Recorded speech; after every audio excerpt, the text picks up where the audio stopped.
Ding Diaz is somebody who is willing to dedicate the whatever productive years are remaining in his life in the service of the common Filipino.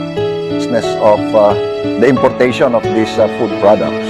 Ang talagang dahilan kung bakit po naghihirap ang mga Pilipino from being a close number 2, second to Japan in the entire Asia.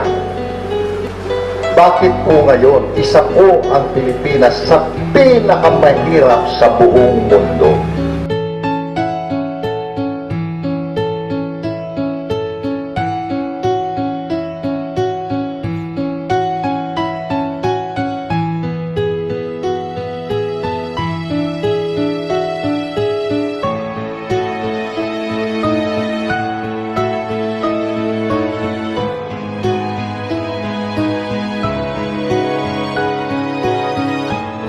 Diaz, Pilipinas. Happy birthday po kay Kuya Fernando Ding Diaz.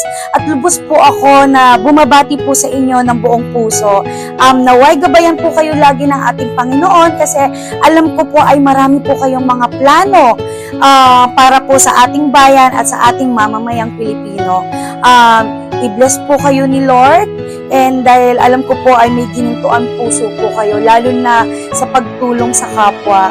And bless you more, Kuya Ding. Enjoy your day because today it's your special day.